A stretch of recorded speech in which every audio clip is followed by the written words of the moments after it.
Kami dari kelompok Arul, saya Safira Rahma dan 3 teman saya, Fikayin Nafi, Nur Fajar Iqbal Bahtiar, dan Syahrul Wirawan, akan menjelaskan tentang implementasi data mining dalam pemetaan daerah di DKI Jakarta berdasarkan jumlah kedatangan penduduk selama COVID menggunakan algoritma K-means. Latar belakang atau masalah yang menjadi alasan untuk kami mengambil topik ini yaitu akibat berkembangnya virus corona selama ini yang secara pesat di Indonesia. Virus ini adalah virus yang menginfeksi saluran pernafasan dengan kasus pertama ditemukan di Tiongkok. Di Indonesia sendiri, virus ini telah menyerang lebih dari 5.000 jiwa. Salah satu penyebab persebaran virus corona di Indonesia dipengaruhi oleh faktor mobilitas penduduk. Provinsi DKI Jakarta sebagai ibu kota negara Indonesia memiliki mobilitas penduduk yang tinggi. Hal ini menyebabkan beberapa daerah di DKI Jakarta menjadi rentan bahkan dapat sebagai pusat persebaran virus akibat arus keluar masuk penduduk yang tinggi. Oleh karena itu, dibutuhkan pemetaan di DKI Jakarta untuk membatasi jumlah kedatangan penduduk di daerah rentan agar mengurangi penyebaran virus corona menggunakan algoritma K-means. Tujuan dari pemetaan ini yaitu memetakan kedatangan penduduk per kelurahan di DKI Jakarta untuk membantu membuat peraturan guna membatasi arus keluar masuk kedatangan penduduk sehingga mengurangi penyebaran COVID di DKI Jakarta. Berikut adalah sumber-sumber yang relevan terhadap pemetaan mengenai metode clustering dan klasifikasi, K-means clustering, dan data DKI Jakarta. Keuntungan yang diperoleh dari pemetaan ini yaitu dapat mengetahui arus kedatangan penduduk di DKI Jakarta sehingga membantu pemerintah dalam melakukan pengurangan penyebaran COVID. Selanjutnya adalah pre-processing data. Data kedatangan penduduk di Jakarta kita lakukan proses pre-processing menggunakan aplikasi OpenRefine. Pre-processing data yang kita lakukan adalah menggunakan metode reduction dengan fungsi remove column. Dilakukan cleansing data karena terdapat beberapa atribut data yang tidak digunakan dalam penelitian kali ini. Selain itu, dilakukan penambahan data mengenai jumlah penduduk yang wajib berKTP di setiap kelurahan untuk mendukung proses pemetaan. Selanjutnya adalah langkah-langkah dalam pre-processing data. Yang pertama adalah cleansing data. Dilakukan dengan menghapus beberapa atribut yang tidak digunakan. Atribut tersebut tidak digunakan karena tidak bersangkutan dengan tujuan melakukan clustering, yaitu memetakan kedatangan penduduk per kelurahan di DKI Jakarta. Yang selanjutnya adalah penambahan data, yaitu dilakukan penambahan data dengan menambahkan atribut data dari dataset yang berbeda. Pada kasus ini, dilakukan penambahan atribut jumlah penduduk dari dataset jumlah penduduk wajib berKTP pada dataset jumlah kedatangan penduduk di DKI Jakarta. Selanjutnya adalah data sebelum diproses. Di data kita ini memiliki sekitar 7 kolom. Lalu data setelah diproses menjadi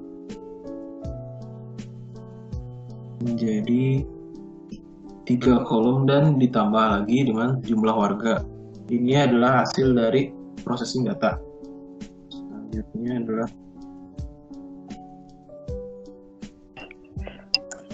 adalah clustering. Clustering adalah metode pengelompatan data.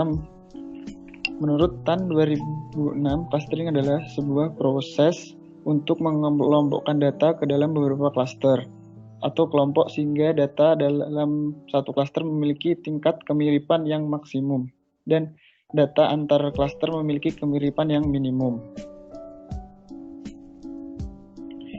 Klaster terdapat 2 jenis data klaster yang sering digunakan dalam proses pengelompokan data, yaitu hierarki dan non-hierarki. Dan K-means merupakan salah satu metode data klaster non-hierarki atau partition cluster. Selanjutnya adalah metode K-means cluster berusaha mengelompokkan data yang ada ke dalam beberapa kelompok. di mana data dalam satu kelompok mempunyai karakteristik yang sama satu sama lainnya dan mempunyai karakteristik yang berbeda dengan data yang ada di dalam kelompok yang lain.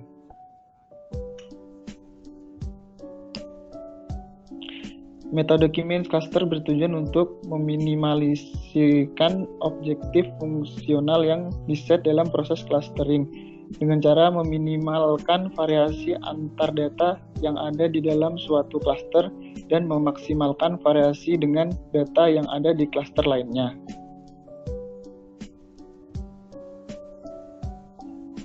Selanjutnya adalah data cluster. Menggunakan metode K-means cluster ini secara umum dilakukan dengan algoritma dasar sebagai berikut. Yang pertama adalah tentukan jumlah cluster. Yang kedua, alokasikan data ke dalam cluster secara random. Yang ketiga, hitung sentroidnya atau rata-rata. Keempatnya, alokasikan masing-masing data ke sentroid. Yang kelima, yaitu ke step 3, apabila masih ada data yang berpindah cluster atau apabila perubahan nilai sentroid ada yang di atas nilai threshold yang ditentukan atau apabila perusahaan nilai pada objektif fungsional yang digunakan di atas nilai threshold yang ditentukan. Ini adalah K-means cluster method.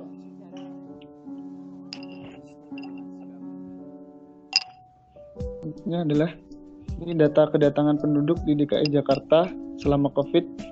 Dilakukan cluster menggunakan metode K-means terhadap 267 data kedatangan penduduk di DKI Jakarta selama COVID dengan N cluster sama dengan 3.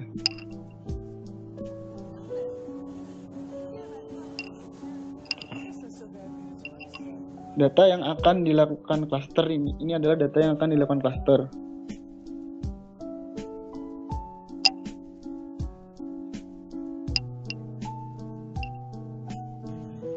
Selanjutnya penerapan K-means ke Python-nya. Yang pertama kita import fungsi yang diperlukan seperti PLT itu untuk visualisasi dari clustering yang akan dibentuk, lalu ada NumPy untuk perhitungannya, lalu ada Pandas yaitu untuk import data yang akan digunakan. Next. Nah ini importing data yang akan di cluster. Jadi di sini data yang akan di cluster adalah COVID terbaru.csv, lalu data yang digunakan untuk perhitungan yaitu jumlah kedatangan dan jumlah warga. Lalu penerapan pendefisian warna green, red, blue. Next. Nah, kemudian kita membentuk suatu kelas untuk K-means-nya. Yang pertama kita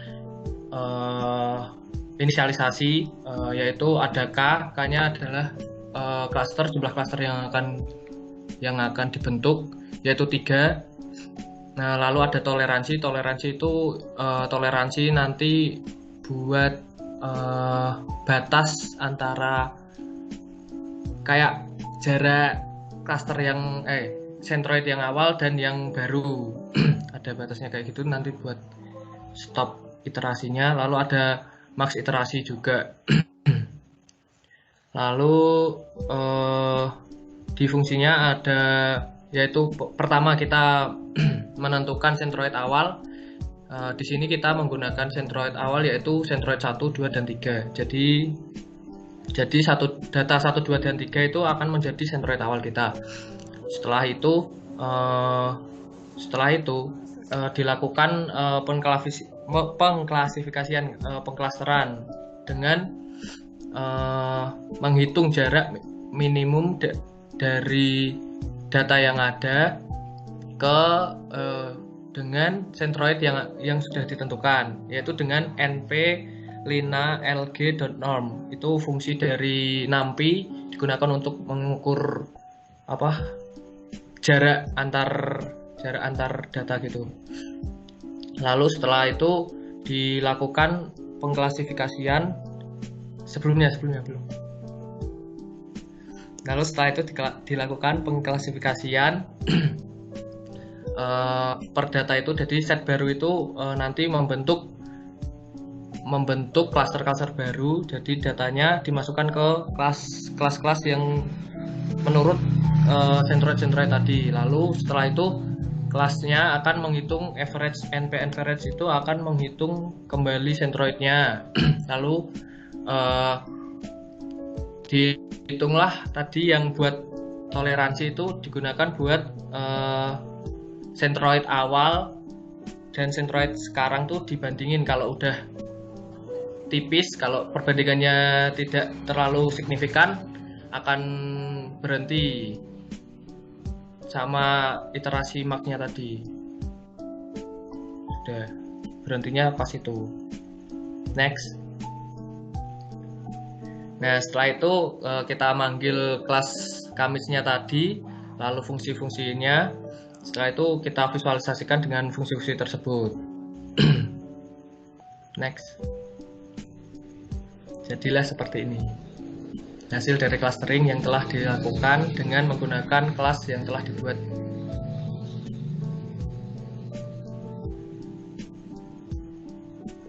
Nah, penjelasannya adalah dari hasil clustering ini kita dapat menyimpulkan bahwa ada 43 kelurahan yang memiliki kemungkinan terbesar memiliki tingkat persebaran COVID yang diakibatkan kepadatan dan kedatangan penduduk yang masif, yang ditandakan dengan warna merah tadi. Lalu ada 116 kelurahan memiliki tingkat kemungkinan sedang, tanda biru tadi. Lalu sebanyak 109 kelurahan memiliki tingkat kemungkinan kecil penularan COVID yang diakibatkan kepadatan dan kedatangan penduduk yang masif. Next. Jadi knowledge yang dapat diambil yaitu setelah mengetahui pemetaan penyebaran kedatangan penduduk ke DKI Jakarta tadi, kita dapat melakukan pencegahan di daerah yang tingkat kedatangan penduduknya tinggi. Penyebaran penyakit COVID di DKI Jakarta lebih banyak dipengaruhi oleh faktor mobilitas penduduk tadi, terutama mobilitas di dalam provinsi Jakarta sendiri, dari salah satu kota ke kota yang lain. Hal ini disebabkan oleh tahapan penyebaran penyakit ini yang telah berlangsung melalui transmisi lokal, di mana banyak orang tanpa gejala atau carrier yang masih terus menularkan virus di tengah-tengah masyarakat. Oleh karena itu, penting adanya karantina wilayah yang efektif untuk mencegah meluasnya wilayah transmisi lokal yang disebabkan oleh mobilitas orang tanpa gejala berdasarkan pemetaan yang telah dilakukan tadi. Sekian presentasi dari kelompok kami. Kurang lebihnya kami mohon maaf. Wassalamualaikum warahmatullahi wabarakatuh.